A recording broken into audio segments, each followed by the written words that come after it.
Vous êtes dans Décryptage 360, votre émission qui décrypte l'actualité d'ici et d'ailleurs. Mesdames et messieurs, bienvenue à toutes et à tous. Aujourd'hui, nous analyserons deux sujets qui ont marqué l'attention de tous sur le plan national comme à l'international.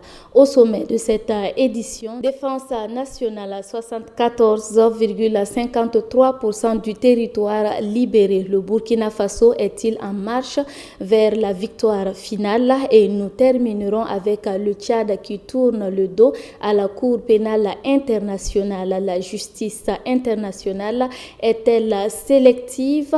Deux thèmes au cœur de l'actualité qui nous invitent à décrypter les grands enjeux de la sécurité nationale et de la justice internationale. Et pour les analyser, nous recevons sur ce plateau M. Imhotep Bayala, membre du Conseil d'orientation de l'Institut des peuples noirs Farafina. Bonsoir et bienvenue sur notre plateau. Oui, bonsoir camarades, c'est un plaisir d'être en votre compagnie. Merci.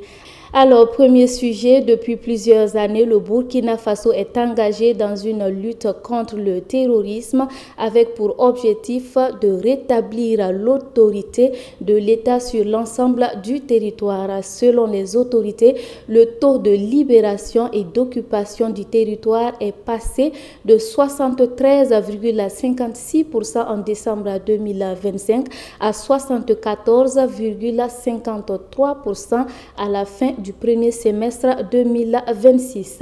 Alors, M. Imhotep Bayala, peut-on dire que les résultats enregistrés aujourd'hui traduisent l'efficacité de la stratégie sécuritaire mise en œuvre par les autorités?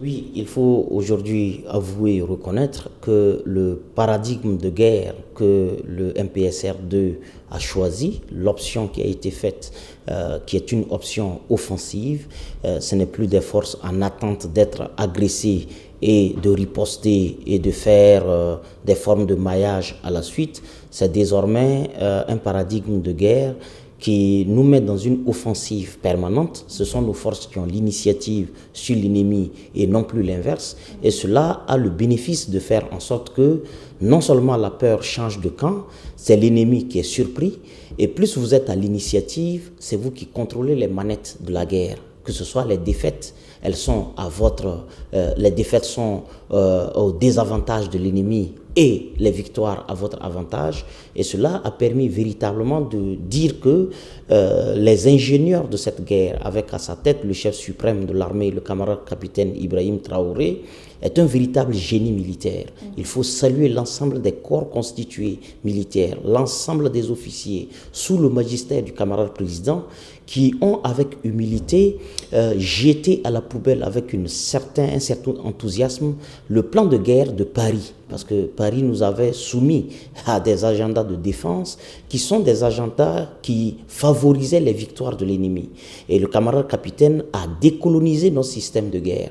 Il a abandonné les schémas classiques et défaitistes de Paris pour opter pour une option de guerre qui nous permet nous-mêmes d'engranger ces victoires. Donc on doit ce taux de reconquête territoriale au changement de paradigme, à l'enthousiasme des troupes et aussi à la reconnaissance de toute cette hiérarchie du ministre de la guerre. Voyez-vous même les dénominations. Avant, c'était quoi? Ministère de la Défense. Mais il faut avoir le courage de dire que nous sommes un ministère de la guerre parce que nous faisons la guerre. Rien que ces petites choses symboliques, ça a permis véritablement de mettre les troupes dans un confort psychologique et mental.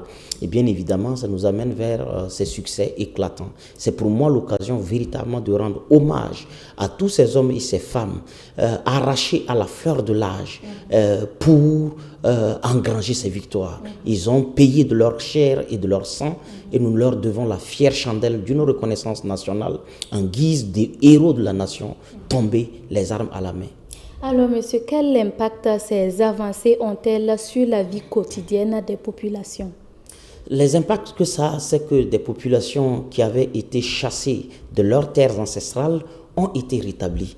Vous savez que l'impact, quand on dit 74,53% du territoire reconquis, c'est l'équivalence de plus de 300 villages qui ont été réinstallés, alors qu'ils n'existaient pas. Ça, c'est un impact visible, très net, contrairement à l'apologie que font les apatrides du fait qu'on n'engrangerait pas de victoire. Vous remarquez que ces 74% signifie que le Burkina Faso a désormais pied sur son propre territoire avec un effectif de plus de 300 villages réinstallés et environ 500 villages en cours de réinstallation. Ça veut dire quoi? Ça veut dire que le Burkina Faso, en faisant cette option de guerre, reprend l'initiative totale sur son propre territoire, permet à des personnes qui avaient été déshumanisées, qui avaient perdu leur dignité, parce que la dignité, ce n'est pas manger, mais souvent tu te poses la question, c'est où tu manges? Tu manges de qui? Est-ce qu'on te nourrit ou tu te nourris? Et vous savez que le Burkinabé est très jaloux de sa fierté. Ce n'est pas un orgueil malsain, mais c'est quelqu'un qui est attaché à l'honneur. Et il souhaite manger par ses propres efforts. Et donc ces populations qui ont été réinstallées ont agi énormément sur l'effectif des personnes déplacées internes. Et je pense que le ministère de la Famille et de la Solidarité nationale a fait un point, et dans le point du ministre de la Guerre, il revient sur la quantité de personnes qui ont été réinstallées du fait de cette reconquête-là. Alors, au regard des progrès réalisés, peut-on dire que le Burkina Faso est aujourd'hui sur la bonne voie vers une victoire durable contre le terrorisme? Oui, il est clair que notre trajectoire nous conduit de façon irréversible vers une victoire certaine et accélérée. Et il faut quand même saluer les performances historiques jamais enregistrées dans l'histoire de la guerre du Burkina Faso, et on ne retrouvera pas des statistiques similaires dans aucune guerre au monde. Je le dis avec humilité, nous sommes la seule nation sur cette planète Terre qui a institué plus de 30 BIR. Et quand on sait la composition, l'effectif, le besoin de dotation de chaque entité, on comprend que le Burkina Faso ne veut simplement pas par humilité aller bousculer les standards des gens qui se sont autoproclamés sur papier puissance militaire, mais désormais, le Burkina Faso, par ces actes-là, est devenu une puissance militaire qui marche la tête levée. Et je pense que ces réformes-là étaient des réformes indispensables, qui avaient besoin d'audace, qui avaient besoin de vision, et qui avaient besoin d'un chef, un commandant de troupes qui est lui-même exemplaire. Qui allait libérer Solenzo? C'est Ibrahim lui-même, au devant des troupes, qui allait libérer avec un statut de chef d'État. Alors quand vous avez le soldat, le caporal, qui regarde ça, est-ce qu'il peut encore se démobiliser sur un front de guerre? Parce que celui qui leur demande d'aller mourir est d'abord lui-même en premier prêt à mourir pour le drapeau national. Donc ça crée un élan, une forme d'adrénaline qui motive, qui galvanise et qui met en route les troupes pour la victoire. Et cette victoire-là, elle sera irréversible. Plaise ou en déplaise aux mercenaires recrutés par Emmanuel Macron, nous allons aller vers une victoire absolue sur les forces du mal, les forces sataniques qui agissent contre la quiétude de nos populations. Et ce paradigme de guerre ne peut pas avoir autre résultat que cela. En plus de cette variable, nous avons changé le paradigme de la coopération. On était dans un paradigme avec la colonisation française. On allait vers des partenaires qui acceptent que nous ayons des partenariats gagnant-gagnant. Avant, on était dans des partenariats gagnant-perdant. Nous étions les éternels perdants et les colons blancs étaient les éternels gagnants. Désormais, nous sommes sur le même pied d'égalité en termes de coopération. Ça nous a permis d'avoir de l'acquisition matérielle, de la technologie de guerre, et ça nous a permis nous-mêmes de commencer à être une véritable industrie de guerre. Et aujourd'hui, le camarade président le disait, aucune armée au monde, aucun service secret du monde ne peut dire comment fonctionne l'armée burkinabé. Alors, Alors, voici ce qui est bien dit. Merci pour vos analyses pour ce premier sujet. À présent, nous quittons le Burkina Faso pour nous intéresser à une décision qui suscite de nombreuses réactions sur la scène internationale.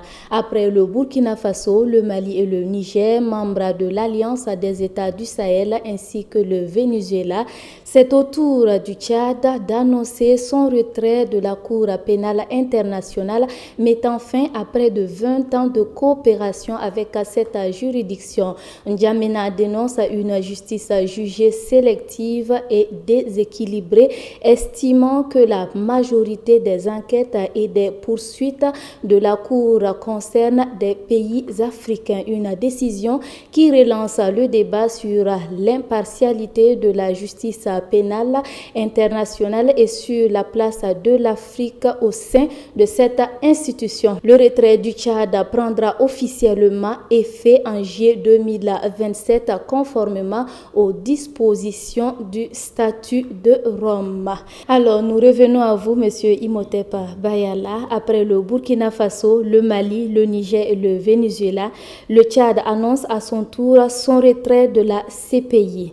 Quelles sont les principales motivations qui expliquent cette décision?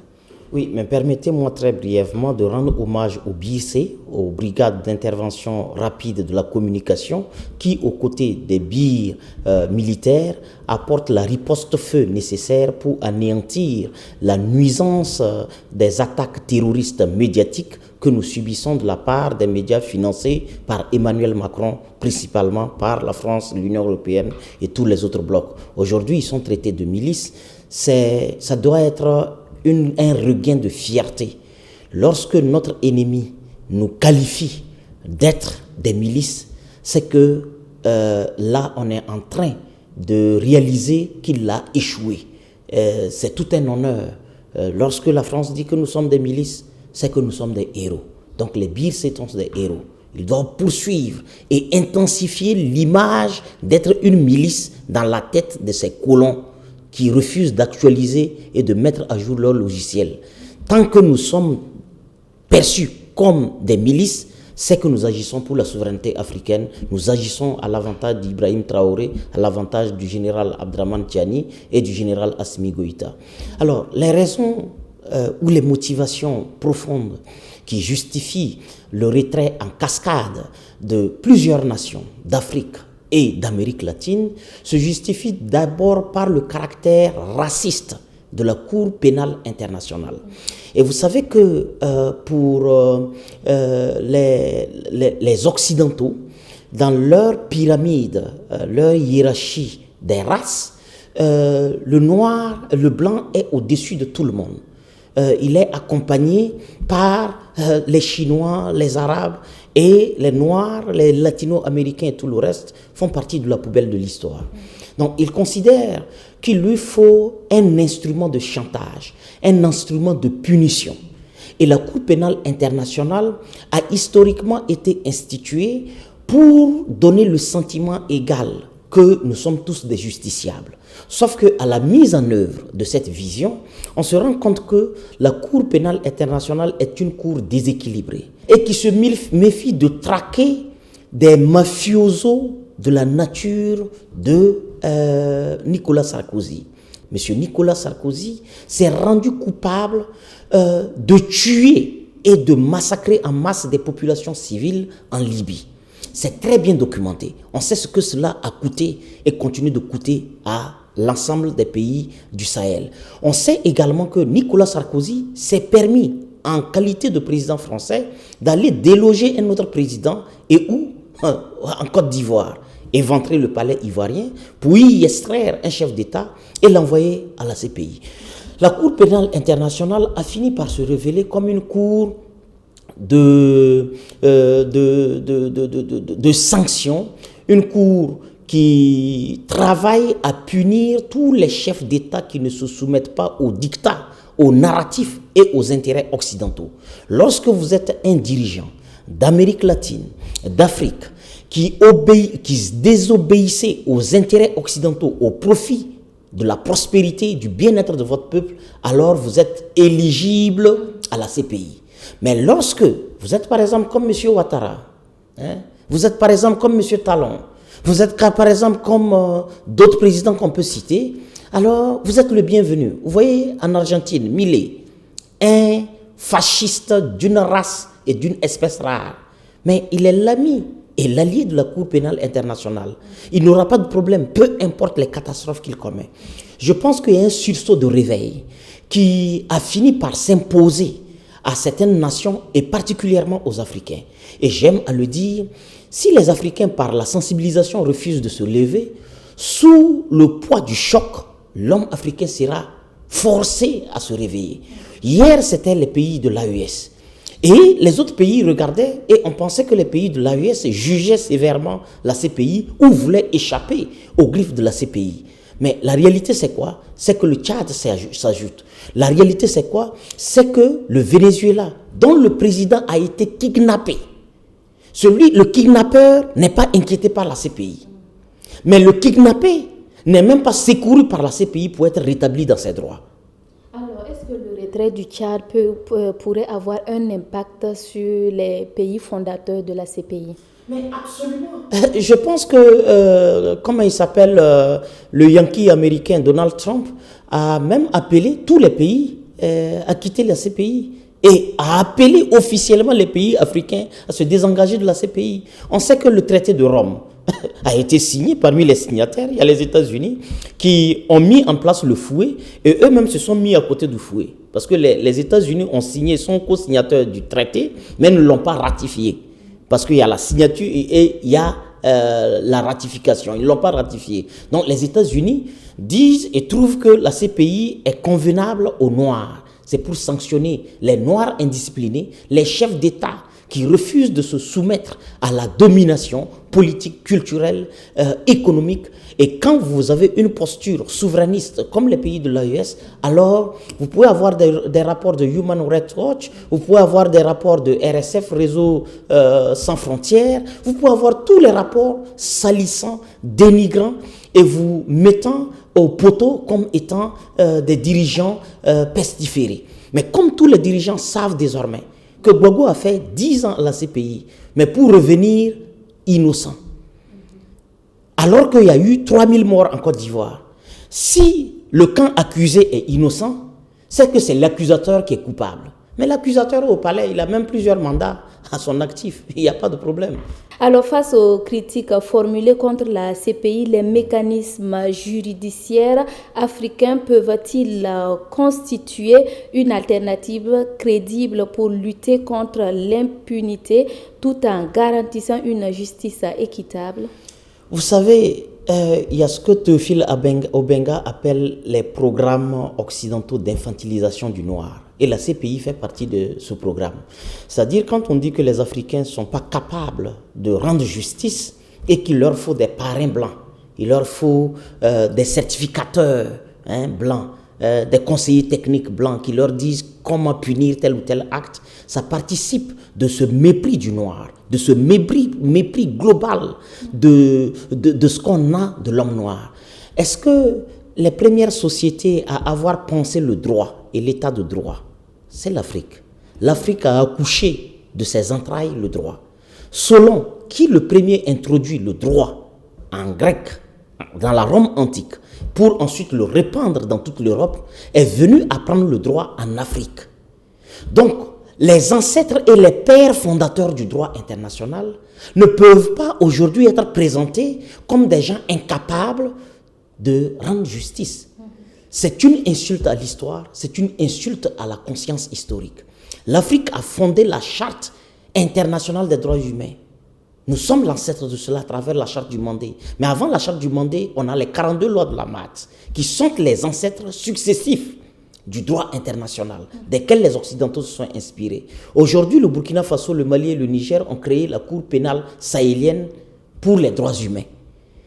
Est-ce que vous pensez que nous, nos juristes, sont des sous-juristes qui doivent emprunter à l'Europe désarticulée, en chute libre, en contradiction avec ses propres valeurs? Vous pensez que nos juristes doivent recourir au cerveau d'un blanc pour savoir quand on vole le poulet de quelqu'un, quelle est la formule de sanctions qu'on doit prononcer? À quel moment tel ou tel acte sont un délit? Est-ce que vous pensez que c'est le blanc qui nous a rendus capables de savoir qu'est-ce qui est une faute, qu'est-ce qui ne l'est pas? Qu'est-ce qu'on doit sanctionner, qu'est-ce qu'on ne doit pas punir? C'est le blanc qui nous a appris ça. Donc il faut reprendre l'initiative sur nous-mêmes, et y compris l'initiative sur la justice, et parce que nous sommes des peuples épris de justice, et nous sommes des peuples dans l'humanité tout entière. C'est pas nous on a organisé les guerres tribales occidentales, appelées abusivement guerre mondiale. C'est pas nous on a fait les croisades. Nous sommes un peuple pacifique. On ne s'est jamais constitué pour aller coloniser d'autres peuples, pour aller barbariser d'autres peuples. Donc je pense que sur ce point-là, les Africains sont absolument aptes à se rendre justice, à identifier par eux-mêmes les crimes punissables et les actions à encourager et à prendre comme exemple. Voici ce qui est bien dit, mesdames et messieurs. C'est ici que s'achève cette édition de Décryptage 360.